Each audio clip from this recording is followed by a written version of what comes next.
Hey Judy, what's wrong? It was a cold day, with Christmas songs playing everywhere in the city. I stopped to admire a tree ornament that caught my eye. My husband, his breath visible in the chilly air, turned his head to look at me from a few steps ahead. He smiled softly, his ears red from the cold. I adored the way he looked at me. Nothing. Let's go home and have dinner. I made hot stew for this especially cold day. Sounds great. Laughing, we held hands and walked down the street. From somewhere, a familiar Christmas song reached my ears. My name is Judy, and what I'm about to tell you is a rather strange Christmas miracle I experienced a few years ago, along with the story leading up to it. You're late. Before I could respond, my husband Dan's anger hit me like a wave. Where have you been? I just went to the closest deli, I replied. It was mid-December, and it felt like it was about to snow. His cuss words chased me out into the cold without my coat just a short time ago. Are you trying to fool me? I'm the breadwinner of this household. When I come home, I expect a proper dinner to be ready and served. Can't you even manage such an easy task? He scolded me harshly in front of the dinner table. No hot sauce? How come you're so lazy about it? There's no way to eat chicken wings without it. Don't mess with me. I had rushed out of the apartment with my wallet and came back with the hot sauce, gasping for breath. His irritation only grew. Deli? Are you crazy? Isn't it cheaper to buy at a supermarket? He pointed at the hot sauce and rolled his eyes. You have no sense of budgeting. I couldn't resist retorting, of course, I buy groceries at the supermarket, but it's far away. I told you earlier, I forgot to buy it today. Anyway, you get upset if the food gets cold. That's why I went to the closest shop. I did forget to add it to my shopping list and had run out. But I was sure the chicken wings tasted fine even without it. I didn't understand why he was so angry about it. His anger didn't cool down at all. Where's your apology? I did apologize earlier, didn't I? What's with your attitude? You're the one who... My retort added fuel to the fire, and he continued throwing his temper at me for another hour. Who wants such stale food now? In the end, he flipped the plate of chicken wings and went out to get dinner elsewhere. A few days later, I went to clean my parents' house, which was up for sale, and stopped by to visit an old lady in the neighborhood whom I called Grandma. Listen, Roma, your prediction was off for the first time. I didn't predict anything, Grandma, who had cared for me since I was a little girl, said, laughing ambiguously. No way. Everything you predicted since I was a kid came true. If they weren't predictions, then prophecies, I said with a wry smile. Remember when you told me not to go to the mall? There was a lightning strike, and it almost burnt down. Another time, you insisted I go out when I wanted to stay home, and my house got robbed. If I had been home, I would have faced the robber for sure. I still got chills remembering it.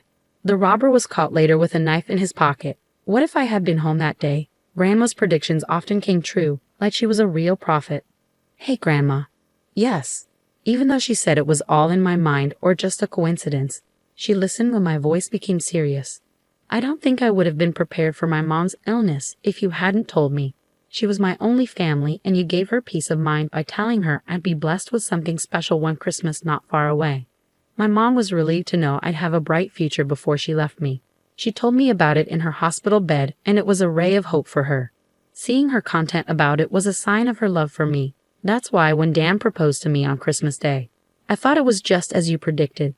I met him through a mutual friend. He seemed like a humble and gentle guy back then. But once we got married, he turned into an arrogant husband. Just like the hot sauce incident, he got upset over trivial matters. He complained the food was too cold or the salad was too lukewarm, even though he was the one who let it sit while he played on his phone. He criticized everything I did, from cleaning the apartment to washing clothes. Nothing I did was up to his liking, which made me feel trapped and suffocated. I don't want to go back home to him, I whined to Grandma, feeling a sting in my nose. Now it's almost sunset.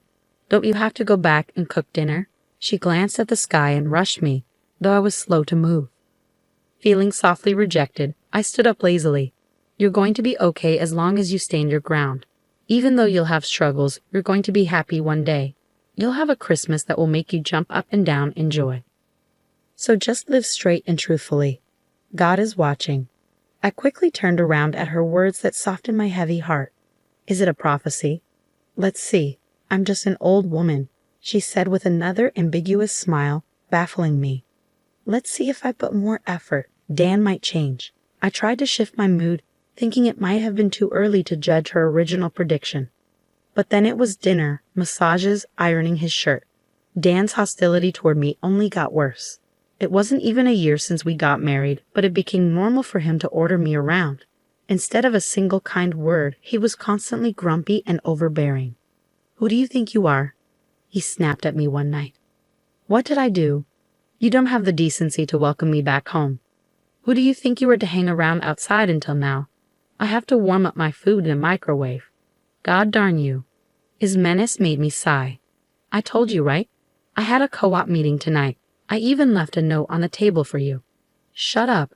That's not an excuse for lazy cooking." "What do you mean? I didn't cut corners. I prepared the main dish and sides as usual. If it's not freshly cooked, it's called cutting corners." His logic was messed up. I should be prioritized before anyone and anything. "I've been feeding you. You're my wife. You must obey me." "That's crazy," I said, stunned by his incomprehensible demand. "You have no family and relatives and can't live on your own. A scum like you should shut up and just worship me. If you can't, I'll divorce you," he smirked. It seemed to me that he was releasing his stress by making me obey him. "Anyway, give me a foot massage." I tried my best to restrain myself from snapping back at him. He would just become angrier anyway.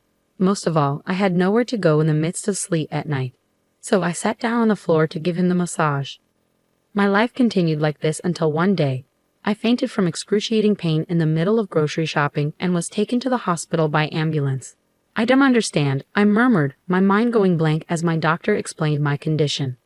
"This virus is transmitted by sexual intercourse. I had your husband tested as well, and both of you have it. You didn't realize it because there were no symptoms. As far as I can tell, you need surgery. I'm very sorry to say this, but I think the chance of conceiving in the future seems extremely unlikely." Dan followed the doctor hurriedly as he left. "I can't have a baby," I repeated to myself. As I absorbed the news, my blank mind slowly filled with darkness. I needed to know more.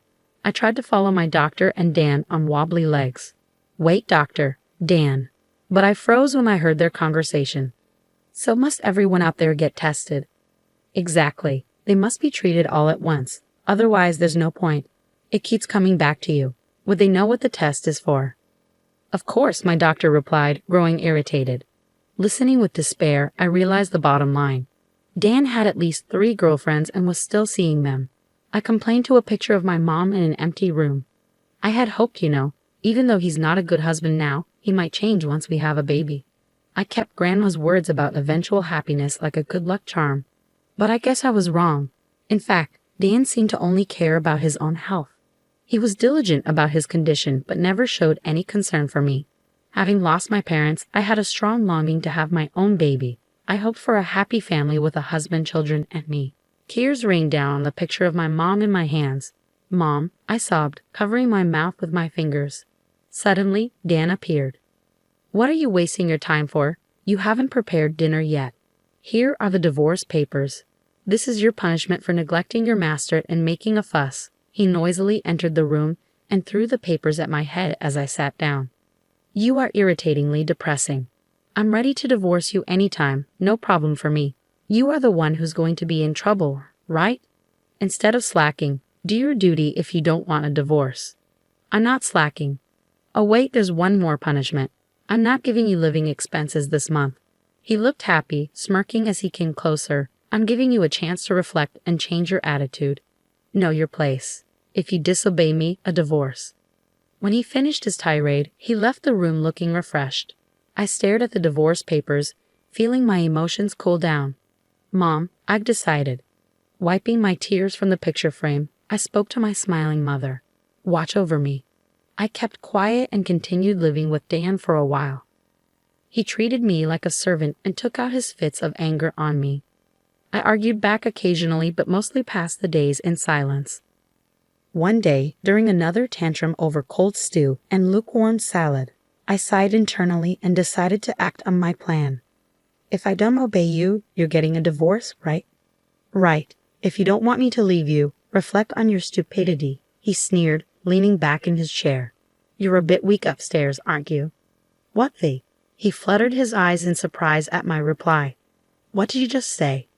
"You repeat the same thing every time. Do you know what vocabulary is? You only utter the word divorce over and over. Your lack of vocabulary is quite sad. What the heck? Let's get a divorce. It's totally fine with me. I'll be a stranger to you, just as you wish. What the? Are you serious? I smiled and said my farewell. His mouth hung open, and he even forgot to get angry as usual. I've already moved all my necessary things out of here. If there's anything you don't need, just throw it away. Goodbye. I shuffled off the apron I had bought and left. When I got married, I folded the apron lightly, placed it gently in front of Dan, and put the house keys on top of it. I looked at him one last time, then left the house with my pre-packed suitcase. What the heck is going on? He yelled, snapping out of his confusion. I could care less. Yay, I'm free, I thought, pretending not to hear anything. With a refreshed feeling, I made my way lightly to my parents' house where I decided to live again. A year later, the divorce was finalized, yet Dan continued contacting me. You were sorry, weren't you? I'll take you back if you apologize. A wife should. His texts were relentless. But I turned off notifications and ignored them, something I'd never done during our marriage. After much persistence from him, I decided to have a final face-to-face meeting at his parents' house. Why have you been ignoring me? Dan asked sensibly, trying to behave in front of his parents. I've been texting you all this time, but you never replied once. Oh yeah, I turned off notifications from you. Why? It was too annoying. Me? Annoying? Yes, you. So what do you want to talk about? His face slowly turned red with anger as I answered in a deliberately annoyed manner. What's with your attitude in front of my parents? What the heck is wrong with you? He finally shouted louder, but then remembered where he was and uttered an apology that he had never made in our marriage. I thought to myself, wow, amazing. He knows how to apologize. I tried my best to resist the urge to make fun of it and prompted him onward.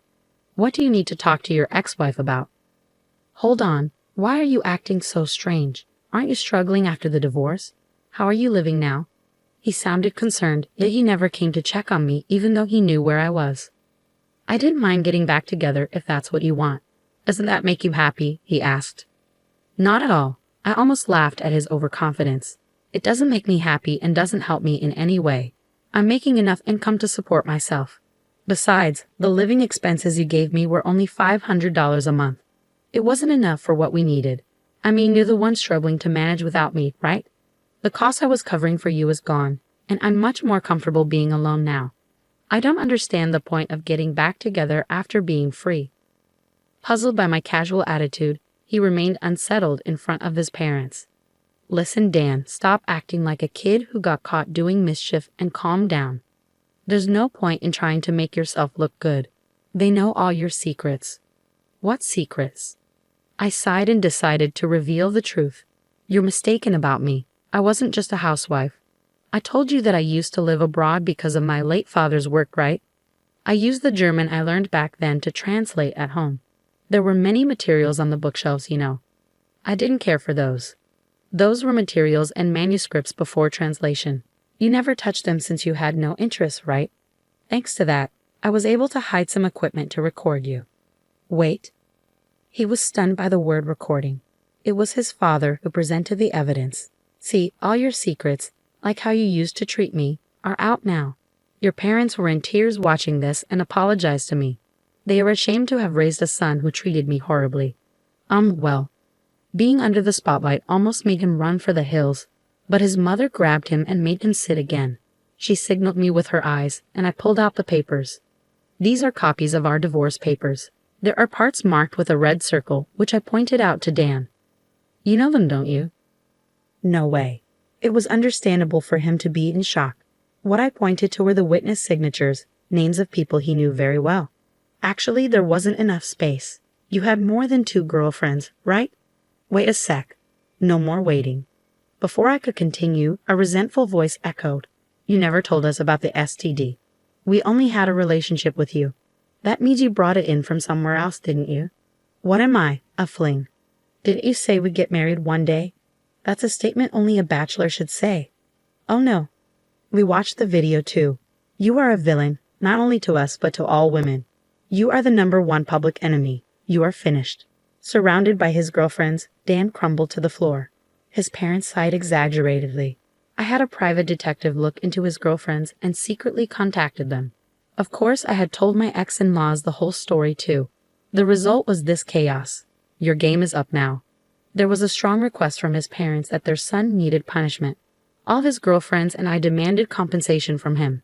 He worked for a company owned by a family member of his mother, so the payments were deducted from his payroll to prevent him from escaping. He was forcibly taken back to his parents' home and under their strict supervision faced a long period of compensation payments. 6 years have passed since then. Hey Judy, what's wrong? It's a cold day when Christmas songs play everywhere in the city. I stopped to look at a tree ornament that caught my eye.